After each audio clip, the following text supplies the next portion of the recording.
Hi. Hello, you guys. Hello. Um,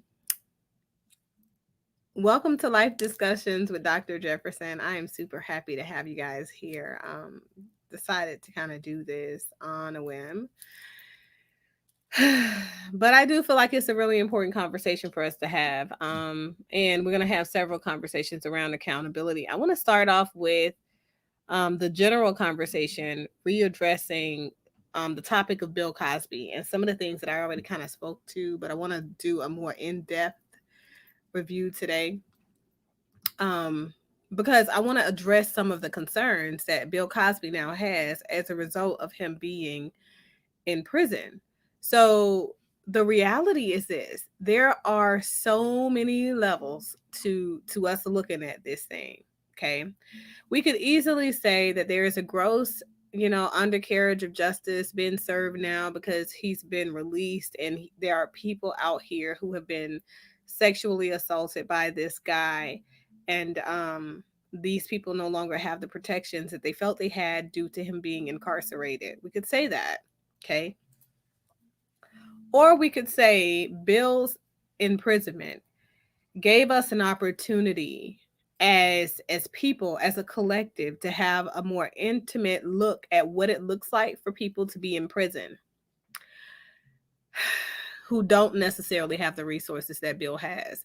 So I'm not sure how many of you who have had the opportunity to watch Orange is the New Black. If you've ever seen it, type a 1 in the chat. If you've not seen it, type a 2. But I'll talk to a story that was given that's very similar to Bill's story now, but Bill's story is reality.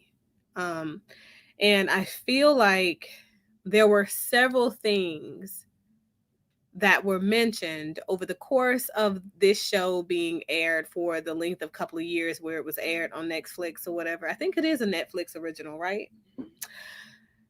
There were several truths that people were forced to see, not only in our judicial system, but also in the way that we see proper reconstruction of the human brain as a result of incarceration. And so I want to talk to you guys about a larger issue that Bill's case has kind of brought to the forefront.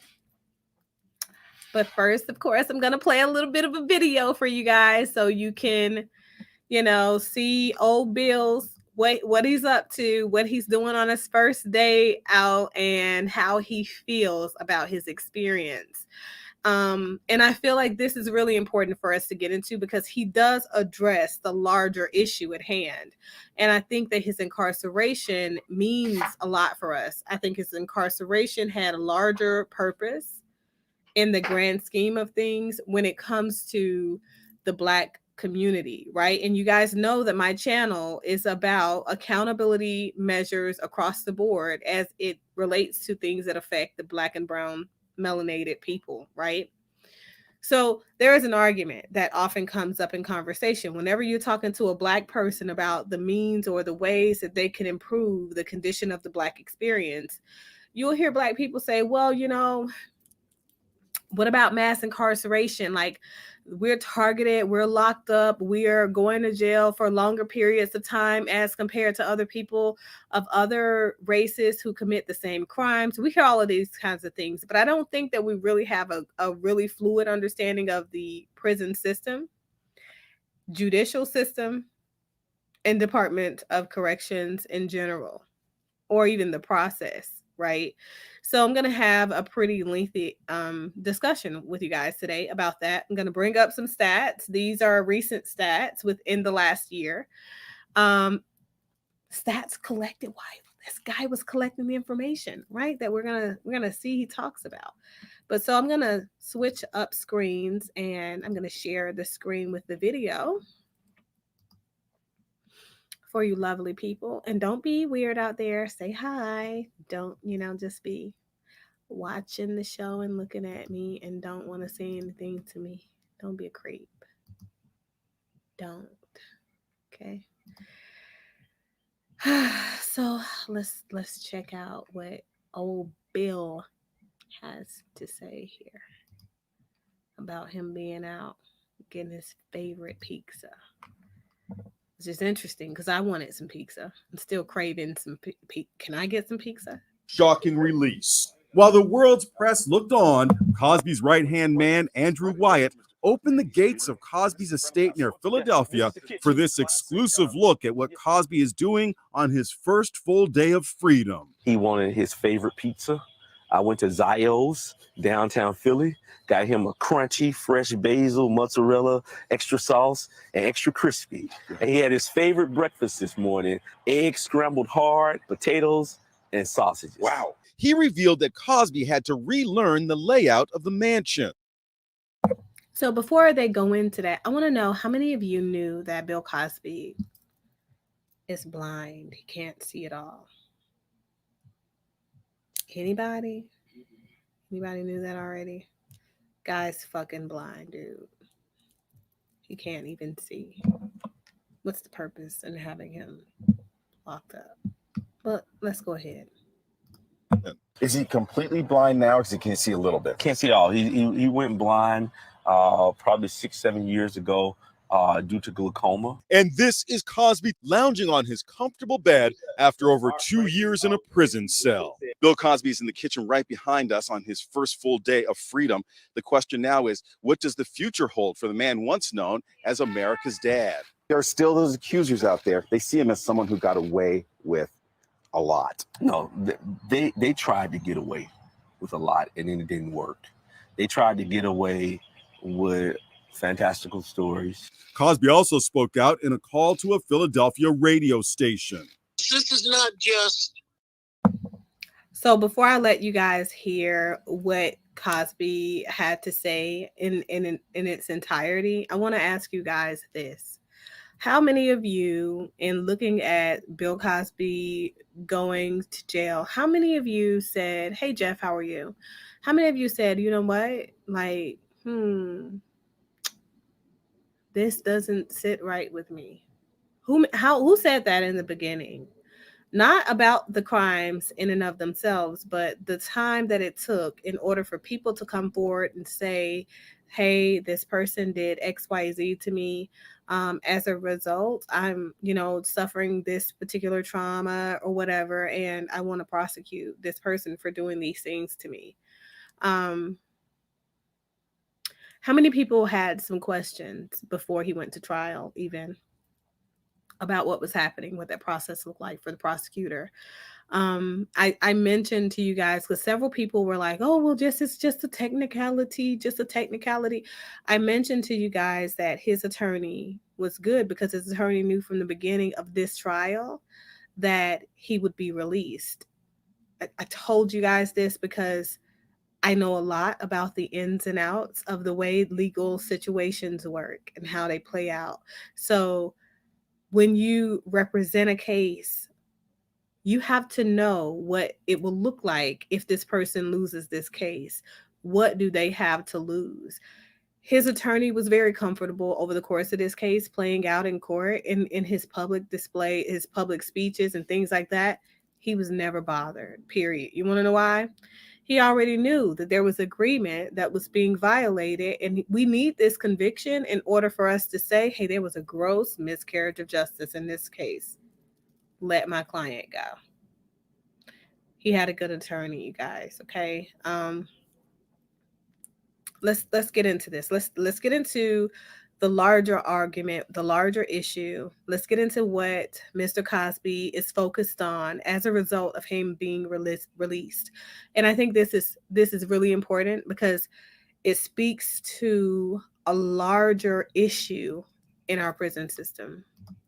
A black thing. This is for all the people who have been imprisoned wrongfully, regardless of race, color, or creed. Because I met them in there. These people can't get lawyers. So my wife is waiting for me. Many of the 60 women who have come forward to allege Cosby sexually molested them are venting their outrage. Before we look into this, and before we look at these victims, what they look like now, man, I gotta say to you guys, You guys don't take me seriously, but let me tell you something. Some women, we age and we age. Let me play the reactions, the responses of his victims.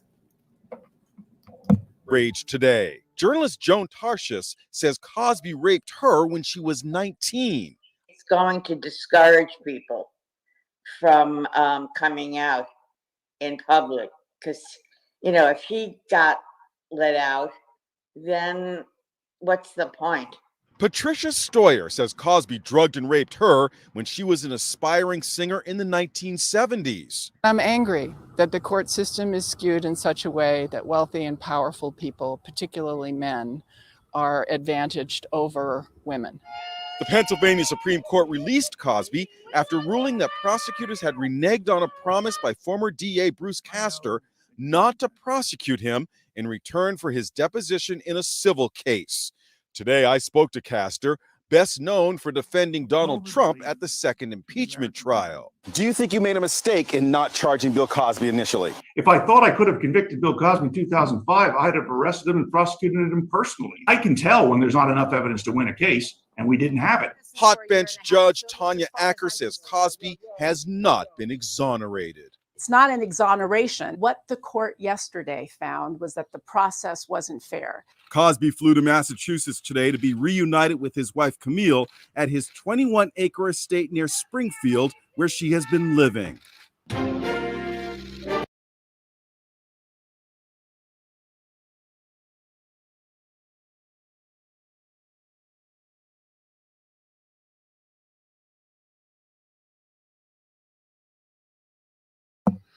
All right, so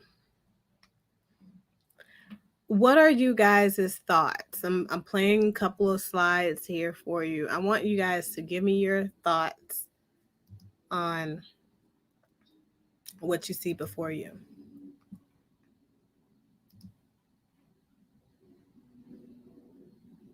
Hey, Joy Chit Chat, what's going on?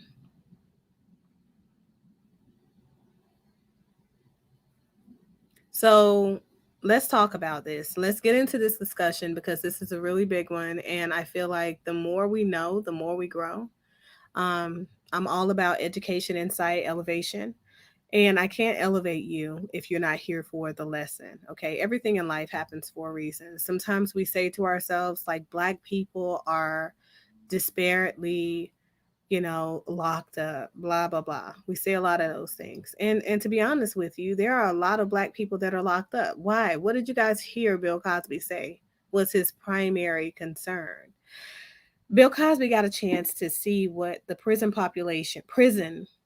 mind you, is very different from jail. And we're going to talk about that today. We're going to talk about what jail is and how jail plays a huge role in that process, leading them to the front gates of the prison system.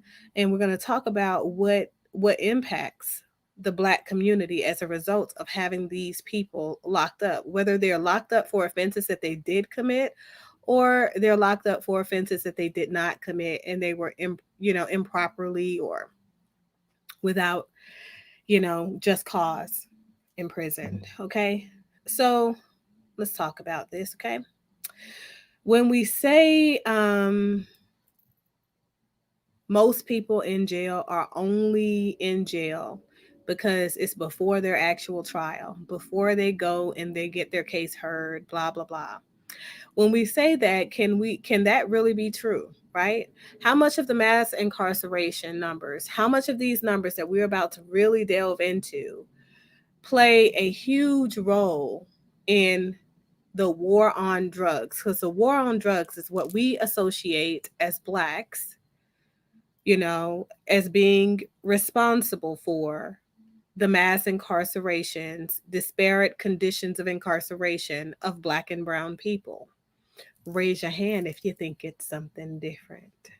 Because many of you think that a lot of Black people need to be released because those Black people are locked up for offenses that are drug related. And now some of those drug crimes are no longer illegal.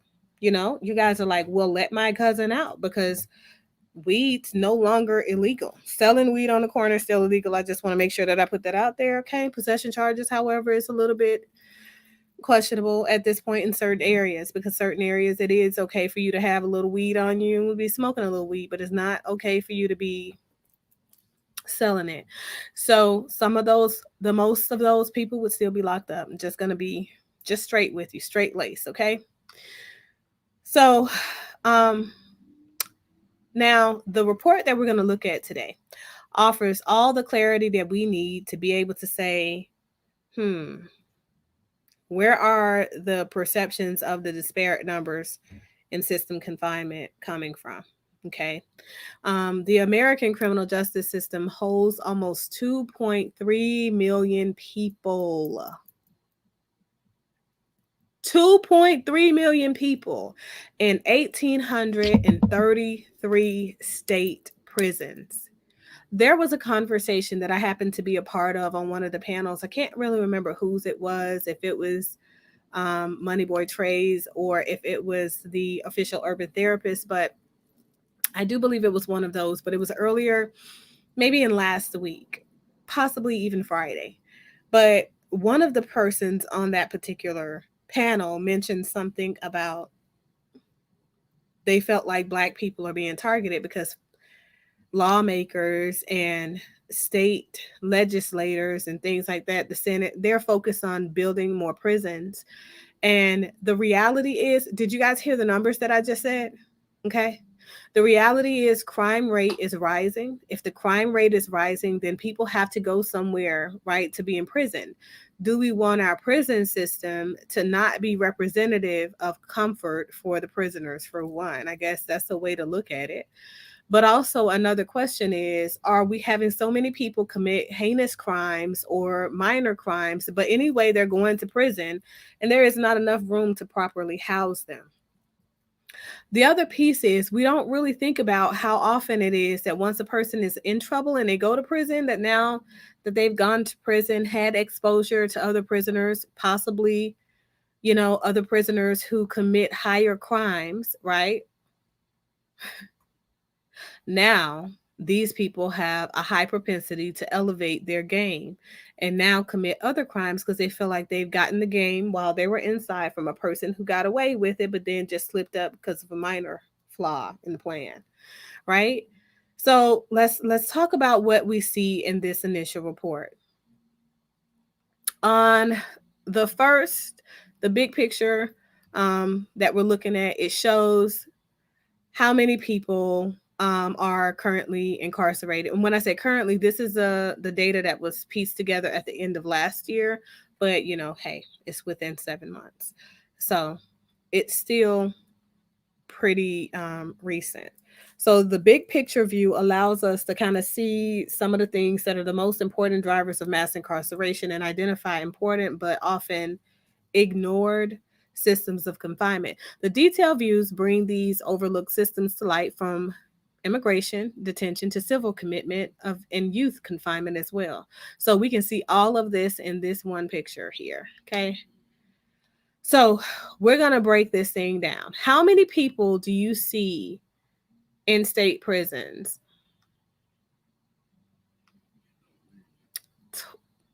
Man, it's too many people in state prisons. It's too many people in state prisons for us to not think that we don't need more prisons, right? So let's look at some of the things that they are in prison for. So you have over 1 million people incarcerated in state prisons. Okay. Drugs account for 191,000 of those imprisonments. Can you believe it? Can you believe it? Let's talk about it. Drug possession charges. This is what you guys are talking about. Your folks need to be Ray, whoever needs to be released because they were locked up before, blah, blah, blah. But we also got to realize that these people are sometimes locked up for heavier drugs than marijuana. Okay. So yeah, that. Hey, Lisa, how are you?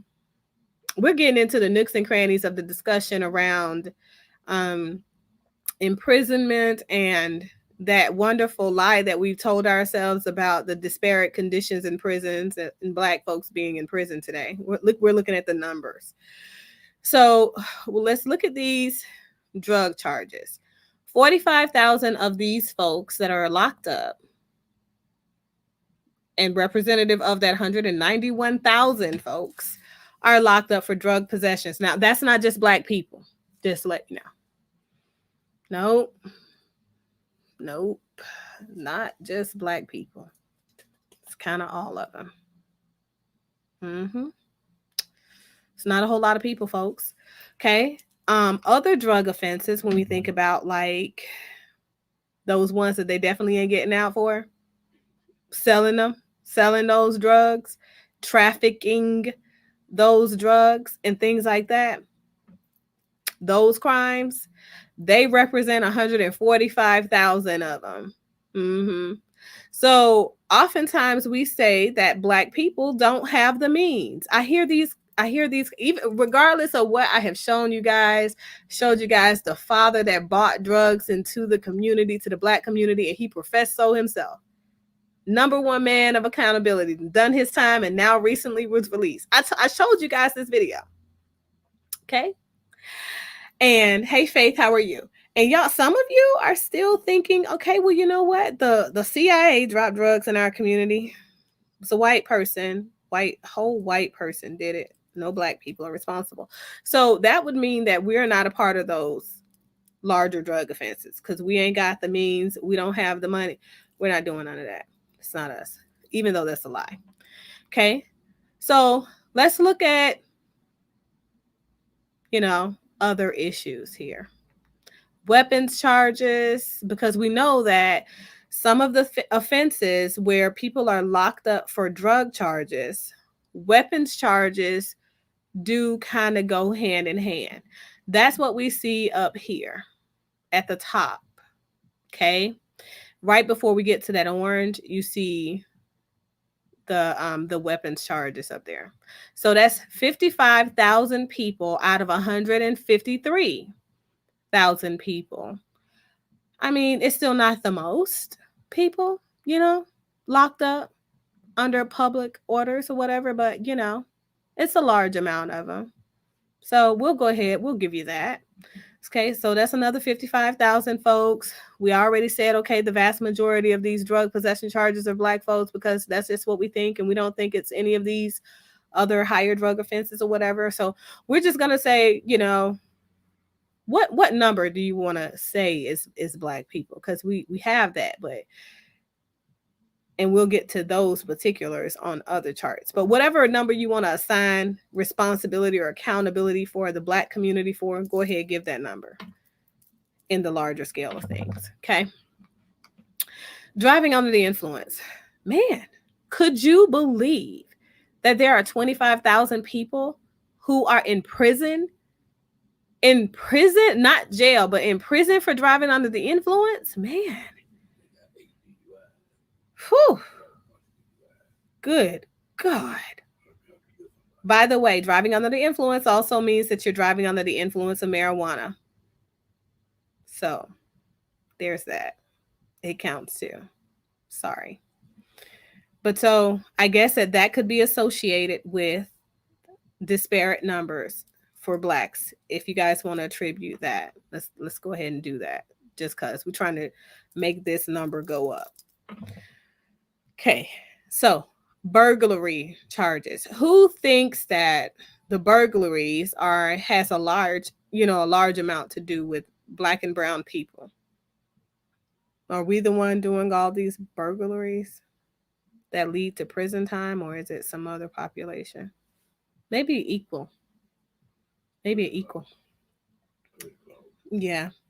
I mean, I have a couple of family members who committed some burglaries, and they're locked up in federal prison. Yeah, people steal. Whole kleptos. Faith says no, she don't think Black people are doing those. I don't think. I agree. I agree with Faith, because let me tell you something.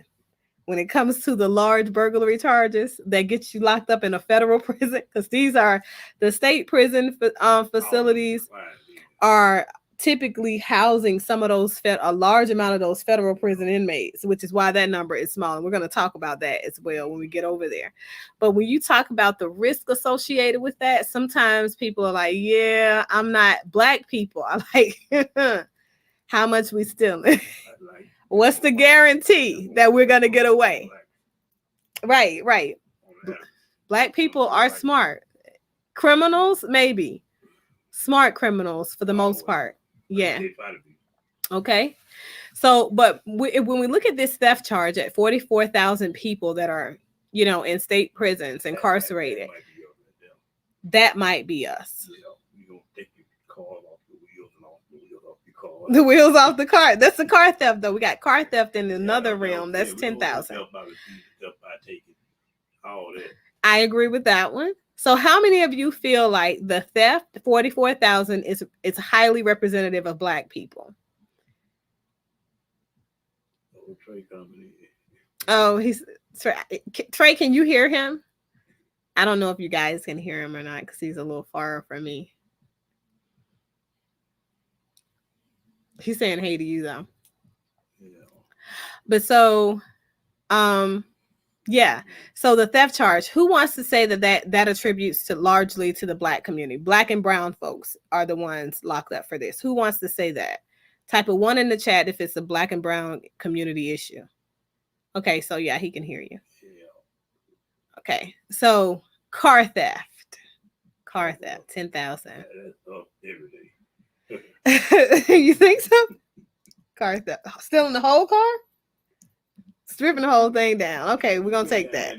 Black and brown people, we're gonna take responsibility for that 10,000, for a large amount of that 10,000 population. Yeah, we say theft is a human issue. I think we got that one. But I think we attributed burglary as the larger. Yeah. So when you start talking about specific crimes, some of those specific crimes, and I want you guys to speak to what you see in your neighborhood. I want you to, speak to what you see as a problem, in your neighborhood. I'm going to definitely say my ring doorbell always is catching Black and brown people checking doors. Everybody's always posting, be careful, because these kids are out here checking doors. And when we look at their camera footage, it's Black boys, man, several times a night. Different ones too. I'm like, y'all should get together and say, hey, we already checked that neighborhood. Those doors locked.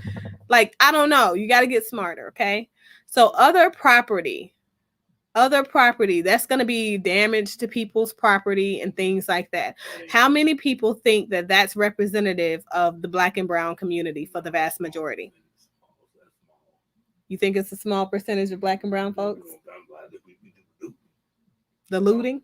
Organized looting. That's only periodically. Okay, periodically. Yeah. Okay. Has to be organized. Yeah. Okay, got it. So who else thinks that Black and brown people loot, but they don't do just out here crazy, just vandalizing people's stuff? I don't know, because baby mamas. Sometimes the Black boys, they have that complaint. They say baby mamas keyed the car, stuff like that. Have you guys ever heard of that? Any guys out here experience that? So let's get into these violent crimes, because that's the larger issue. I wanted to save that one for last. So the vast majority of people that are locked up in state prison, the vast majority of people who represent this 1,291,000 people population are locked up for violent crimes. 713,000. You think it's easy to identify these as it applies to us? Okay, let's do it. So let's start over here, all the way over where you guys see the chart says it's almost like the yellow at the bottom. Go all the way over at the end of the green. We're going to start with murder.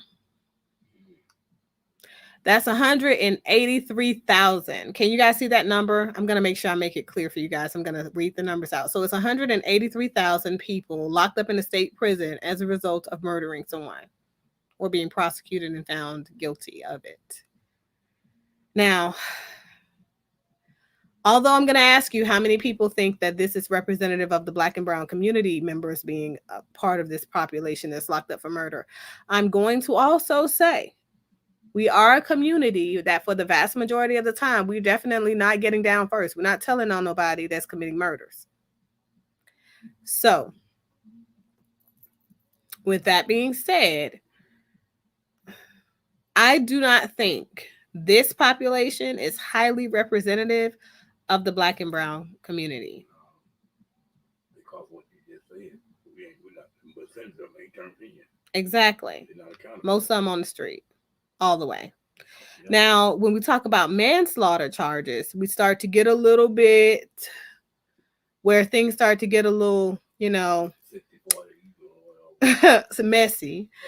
I agree. I'm going to say that that does represent some of us, but there are 17,000 people locked up in state prisons for manslaughter.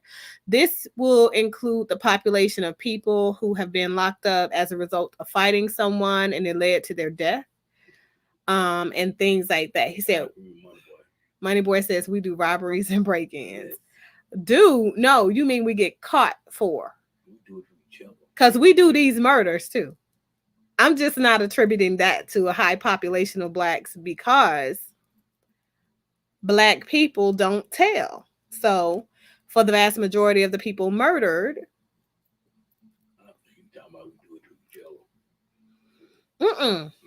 Black people break into others too. You know? Right. So manslaughter, I'm going to say, is partially representative of pretty much everybody. Rape / sexual assault. Oh, Bill. Oh, Bill. Oh, Bill. Oh, Bill. So you guys got to realize Bill had a very valid argument, okay? Because he went to prison and he was able to be exposed to the vast majority of what the prison population looks like. When we're looking at a huge view of the people in prison, he was in a state prison.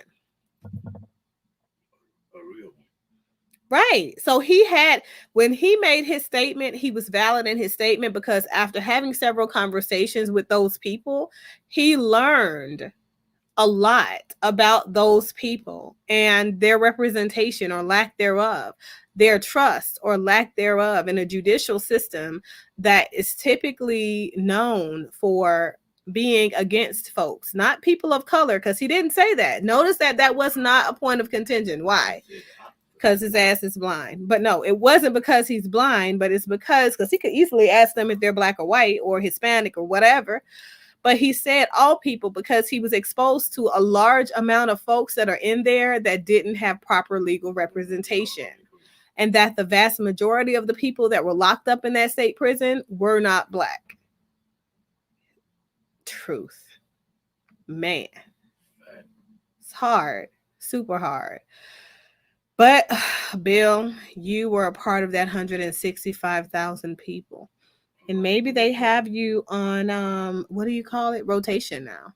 But even if they got you on rotation now, they still got another person to replace you. So it's still about at 165,000. That's sad. So robberies. Now, this is where, didn't Trey say robbery? So these are violent robberies though. So these are going to be the violent armed robbery charge. Trey, are you referring to these as us, or are you saying that the burglary where ain't nobody catch you with the gun is representative of Black and brown people? Because this is 169,000 people in prison versus 122,000 people. You think so? The robbery? We do each other and everybody else too. I'm going to say the assault charges. I'm going to say 136,000 for the assault, violent assault. Assault. That's why I did it first. Assault. Not assault and battery, but assault. And then other violent charges like battery and things like that. That's simple battery. Yeah.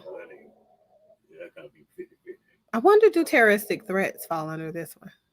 That's though it's a federal crime, it's still a lot of people are in prison in state prisons. Huh. Mm-hmm. So let's go up here and look at local jails. Now, local jails is where I want you guys to look at, simply because there is a huge issue when it comes to us saying we are massively incarcerated and disparately incarcerated as Black and brown people. But I think that if we really think about it and we look at the local jails and look at how the process affects the Black and brown community, we might be able to understand what's really going on here. Okay. So while this pie chart provides a comprehensive snapshot or picture or depiction of what our correctional system looks like, the graphic does not capture that churn in and out of the correctional facilities. Okay. So if we look at it, the churn in and out of the correctional facilities is going to be your jail system. Okay. So if we look, and we're trying to look at the far larger universe of people whose lives are affected by people going in and out of prison and in and out of jail and people staying in jail and things like that. If we looked at that, we would recognize that more people are seriously impacted by folks being locked up because you got more fathers out of the home. You've got more sons missing from the home system. You have more mothers out there advocating for the release of their sons.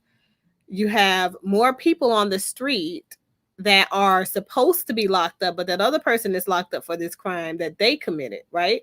Continuing to cycle that same behavior in a society and continue those same behaviors in society that lead to us being incarcerated in the beginning, which happens in turn to play a huge role in other weapons charges, because then people feel like they have to defend themselves because these folks are still not locked up. Those folks are still not talking and telling on them. And they're not sure if these people feel like they will or won't get down first to tell on them, right? So they need to protect themselves. So every year, over 600,000 people enter the prison gates, but people go to jail 10.6 million times a year. How do you guys feel about that? We see the difference in prison, and we see that the prison population is ginormous, okay? But look at the jails. So when we look at the jails, right, we're only looking at the people who are locked up in local jails, okay? We're not looking at the people who are, let's see, in and out of those jails, right? So that churn cycle, where jail churn, we say, is particularly high because most people in jails have not been convicted yet, so they can't necessarily go to prison. So that's the reason we're not seeing the numbers in real representation of what we think is really disparate when it comes to Black and brown communities, because there is a process and they do go out and they do repeat the same offenses. So what we see is people that are locked up on their way to the prison system, as they're about to be convicted, they get out and they do things like we saw happen during coronavirus, but nobody talked about that pregnant girl being gunned down. I think she was in Detroit or Chicago.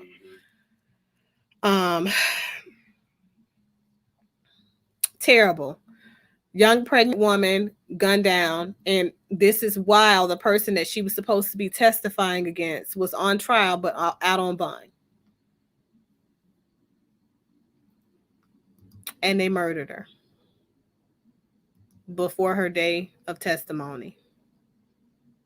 So, and this is in our community, okay? So then what ends up happening is that same person that used to be a part of that jail population that was supposed to go to prison, supposed to be convicted, right?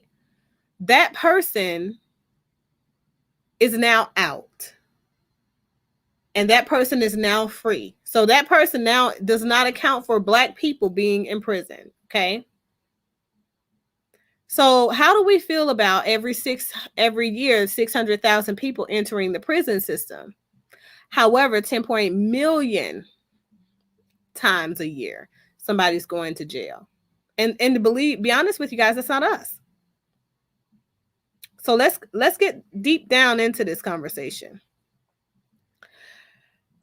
If people have not been convicted of crimes, we can't account for them being a part of the prison population. The prison population is typically what your high amount of taxes go towards. Okay. And some people in the jail system, even though they've been arrested and they're a part of that jail population, they're going to make bail within hours or days. Then you got other people who sit there who are a part of that rising number of 631,000 folks. And those people will not have enough money to make bail. They'll stay behind bars until it's time for their trial. And maybe they won't even be convicted then. Exactly. That's us. That's representative of us, folks. Okay. Jail and prison isn't the same thing. And being in jail, going to trial is about what the prosecution can prove. Did you guys not hear the prosecutor who mistried Bill Cosby against his own advisement, his own written testament that he wouldn't do that? He said that he's not going to go to trial on a case that he knows he doesn't have enough evidence to win the case. So he couldn't prosecute that case. Oftentimes, this happens even in cases where you guys do not have adequate counsel. They're going to let you go. So only a small number, that's about 160,000 or so on a given day, have been convicted. Out of those people, 631,000.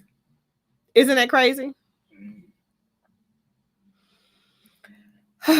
And some of them are generally serving misdemeanor sentences under a year. So at least 1 in 4 people who go to jail will be arrested again within the same year, you guys. Same year. Let me hit play on this wonderful presentation that I have for you guys. So you can go to this next smaller snippet and you can see the next smaller snippet.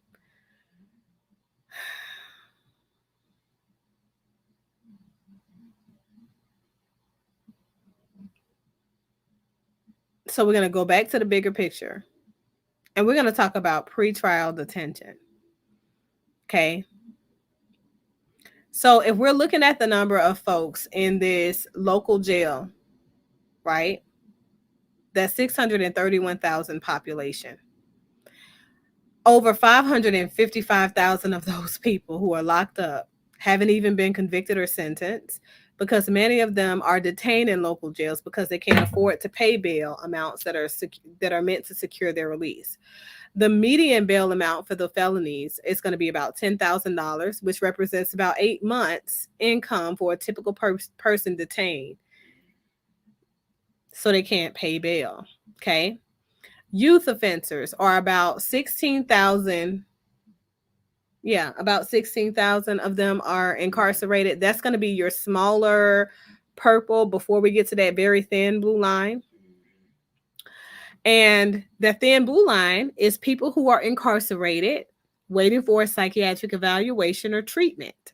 And that is 9,000 people. How many of those do you think are Black and brown people? There's a smaller snippet down there. If you guys look below the thin blue line, and that is people that are incarcerated in Indian countries. Okay, the Indian country facilities are going to be reservation population of people who have to still go to jail too, and they represent about 1,100 folks. So let's talk about this federal inmates. The federal inmates account for a total of 226,000 people incarcerated. But of those people, 60,000 of them are on pretrial detention. Okay. Same situation with the people in your local jails. So let's talk about the 5 big myths about mass incarceration. The overcriminalization of drug use. We see that, we've talked about that. The use of private prisons and low paid or unpaid prison labor are amongst the most contentious issues in criminal justice today, because they talk about it inspiring moral outrage. So people not wanting people to go to prison anymore. There is a conversation that happened on that channel, and I'm like I said, I don't know, Money Boy, was it your channel or the Urban Therapist? But we had a conversation on one of those where a guy was like, well, they got those prisoners doing hard labor. That's just slave labor, blah, blah, blah. I mentioned to you guys, as we are looking at these huge number of people who are in prison, who is paying for the day-to-day? Who's paying for the day-to-day? These people are in prison, and somebody has to pay for them to be clothed, to be fed, for the lights to stay on, for them to shower properly, all of that.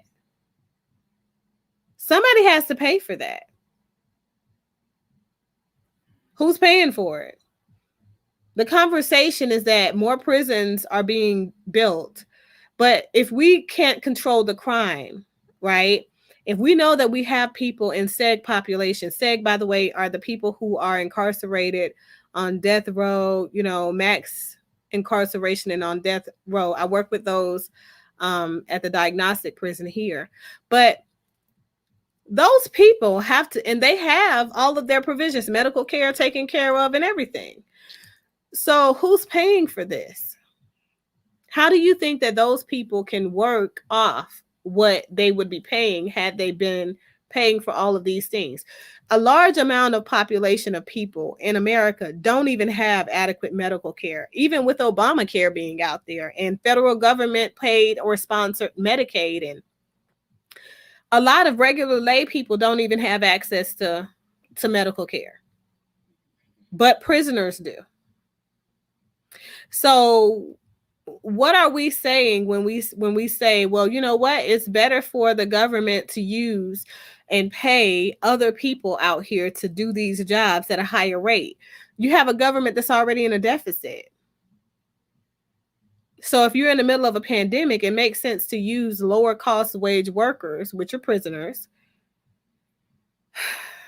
to get these things done. And especially at a faster rate. If you're paying a lay person, they're going out drinking after work, going out enjoying their life and things like that, and they're going to take the longest amount of time because they're going to be on the clock so they can get paid. A prisoner, he got to go back to prison. So it doesn't matter how long he takes. It's better for him to go ahead and get it done so that he can go back to being, on a regular rotation of going in and out of confinement. Okay. So first myth, releasing nonviolent drug offenders within mass incarceration. So we already talked about mass incarceration due to anything drug related. We looked at the nonviolent drug offenses, okay? Anybody want to tell me what the numbers really are? We talked about the overarching number. Anybody want to go back to it and look at that very small amount of people at the very top of the chart? Second to the bottom in this green area that covers drugs. That's the people incarcerated in state prisons for drug-related offenses. So 1 in 5 people that are incarcerated are locked up for a drug offense. 450,000 people are incarcerated for non-violent drug offenses on any given day. That accounts for about 191,000 people in the state prison system and 120,000 people that are unconvicted in the local jail facilities. And convicted people, we're going to say 37,000 people. So if we look to the federal prison, we're just talking about drug offenses now, okay? So I want you guys to tell me how that's going to end mass incarceration, okay? Federal, 78,000 people are registered in the Bureau of Prisons for drug offenses. 22,000 with the U.S. Marshals. 2,100 are in youth detention facilities. And 80 people are in military facilities. So those are the people that are bringing drugs back and forth from Kuwait and other places that they are activated, mobilized, and That's a low number. I thought it'd be higher than that. yeah. Second myth, private prisons are the corrupt heart of mass incarceration. That's where what's his name got released from? Bill. Mm-hmm. In fact, less than 9% of all incarcerated people are held at private prisons. The vast majority are in publicly owned prisons and jails. Some states have more people in a private prison than others, of course, and the industry has lobbied to maintain higher levels of incarceration. But private prisons are essentially a parasite on the massive public-owned system, not the root of it. It is. So, although the private prisons are a small piece of the pie, I want to talk to you guys about some of the people that are being held in facilities waiting for a transfer to private prisons and what populations, you know, are made up of that 9% that we've discussed so far. 6,000 held for local jail systems. You got 13,000 held for the youth detention facilities. 30,000 held for immigration and customs enforcements, because they do cover a large amount of customs related population. And we have 55,000 that are held for the Bureau of Prisons, the Feds, and U.S. Marshals. 94,000 are held for state prison system. But we see that the reason that is because state prison system definitely houses the vast majority of inmates. So when we hear Bill Cosby talking about people who are in prison and those people cannot afford an attorney, those people don't have an attorney, so they can't get out like him, it's a valid argument. It really is a valid argument. However, we cannot say that mass incarceration is the number one root cause of the Black community being disbanded or targeted, okay? The third myth is that prisons are factories behind fences that exist to provide companies with huge slave labor force. And I talked about that just a moment ago, but you have to learn that we have to have a way to pay for their being incarcerated. Like somebody's got to pay for the food costs. Somebody got to pay for the water and the light bill and stuff like that. Is anybody paying your light bill? I don't know. Nobody's paying mine. Nobody's paying my light bills and all the stuff that we need to keep things running here. And they even got cable in there. I'm a little jealous. I'm a little jealous. But you know what? The reality is somebody got to tell them when to wake up and when to go to sleep. And you can't go get your nails done. I think that, well, they can get their hair done. They can get their hair done and haircut and stuff like that, basic grooming, because they have like those little shops set up for them. And they can get commissary and stuff like that, but they can't get their nails done, so that's not gonna work for me. So,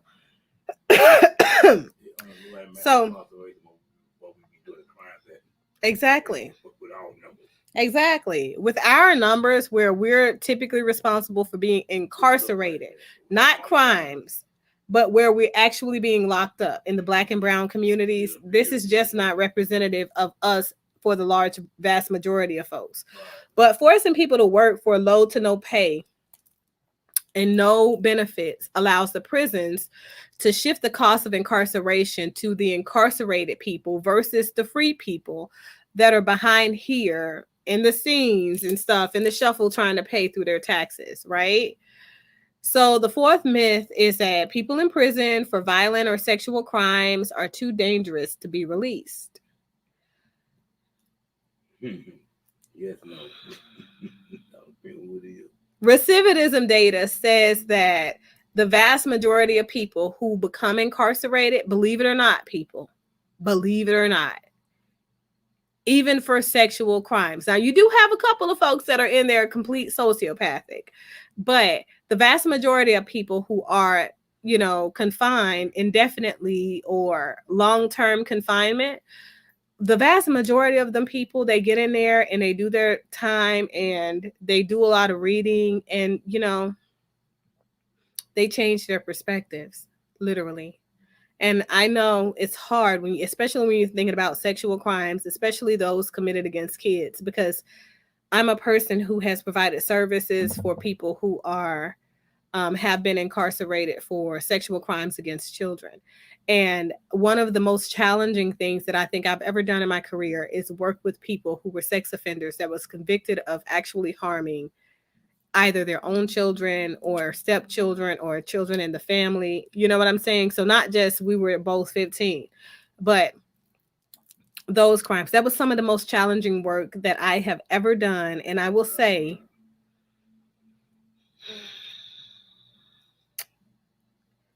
people change. Okay. These are the group of people that have a rearrest rate of only 20% most of the time. Okay. So with that being said, it's debunked. It is what it is. The fifth myth is that expanding community supervision is the best way to reduce incarceration. Can you believe it? Put me on papers and out in the community. Vince Lee is out though, y'all. That's a real issue. Vince Lee is the guy that was responsible for eating the guy on the bus, on the Greyhound. He needs to be locked up again. I'm traumatized. He better not be in Atlanta. Is anybody tracking him? His whereabouts? Did he change his name yet? I think we need to do some research on that. So that's a whole nother thing. Community supervision, which includes probation, parole, pretrial supervision.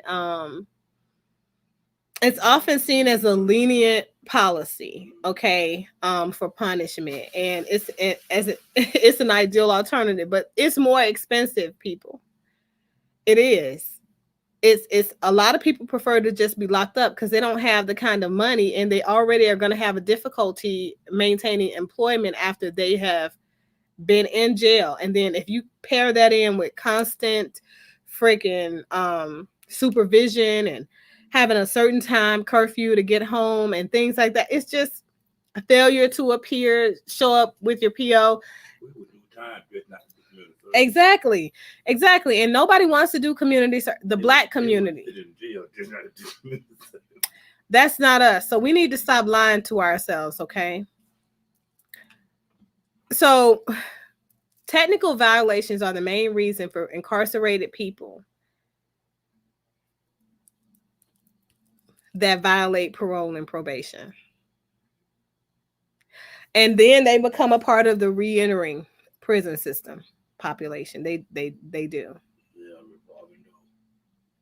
So what I want this to do for you guys is to educate you on maybe the fact that Bill went to jail was a good thing. Okay. When it comes to race is not the reason that we are in jail. We are the reason that we're in jail. We commit crimes. We all know that. And then sometimes we get caught as Black and brown people. But the reality is the vast majority of times we don't. I think that we have to be a better gauge of people and characters of people when we're dealing with folks that have the propensity to get us in some shit, though, because there are large numbers of Black people who are locked up for crimes they didn't commit. Now, that's not to say they didn't commit other crimes, okay? But the crimes in which they are locked up for, they didn't do it. Like, they really didn't do it. Like Daniel Green. Yep, like Daniel Green, the guy who's locked up for murdering Michael Jordan's dad. He didn't do that. Bill Cosby can see he ain't do that, and he blind. He had a good deal. No, I'm talking about Bill Cosby. He can see that Daniel Green didn't do it. Not that Bill Cosby didn't do that shit, because he did that. Yeah. Okay. So let's talk about the trauma. The impact of people going back and forth to prisons on the Black community, the impact is real. It does traumatize children to have ineffective attachments in their parent figures and family members. So parent figures primarily, other family members secondarily. So those are the ones that are a part of their nuclear family, like their brothers and sisters that are going to jail frequently. We have got to start making better choices, you guys, because what happens is these people are traumatized to the point that they lack accountability in the future because they saw what happened to you as a result of you doing a particular bad thing and getting caught. So then it creates space for this idea. I don't understand it. Still don't get it to this day.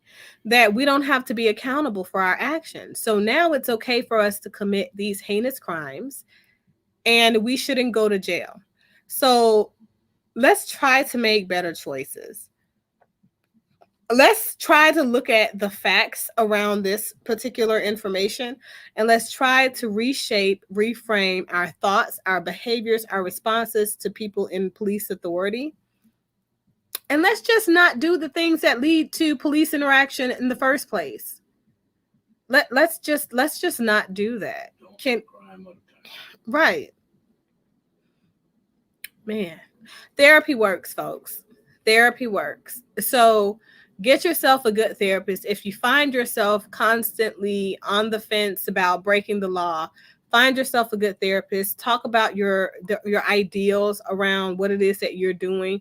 Talk about your framework and your background information as to what creates this sense of, oh, I got to do this. I got to do this. I know I can't get caught. You know, I know I can't get caught. Right.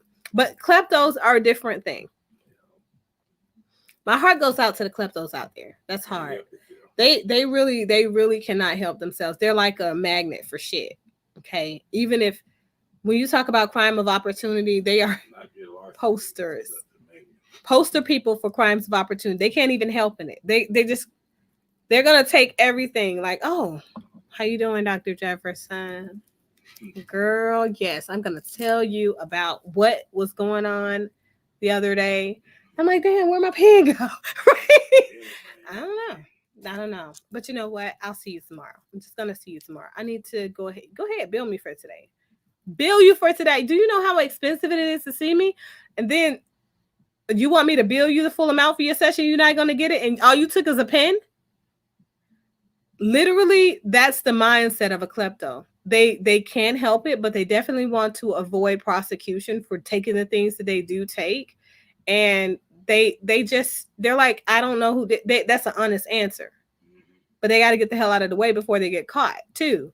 So you got to really think about the kleptos. So I don't want to compare them to people who are intentional offenders when it comes to theft.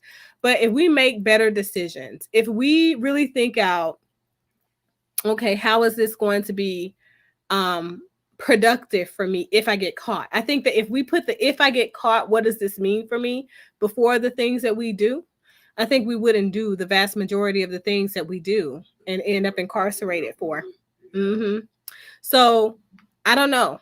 Go out there, talk to somebody else, aspire to empower another person to adopt new behaviors, more productive behaviors or whatever, and do your part, because we're all responsible for making sure that we make a positive imprint on the people around us, the world around us, and do our part. So do your friggin' part. Do your work. Your work. Yep, yours. So that's all I got, you guys. Go out there, be great, be a positive imprint on the lives of other people who are connected to you. Be strong and be encouraged, and know that the Black community is not massively over and disparately incarcerated. Okay, so that's all I've got. You guys be great. I love you guys. Shout out to the chat. You guys are freaking awesome. Later days.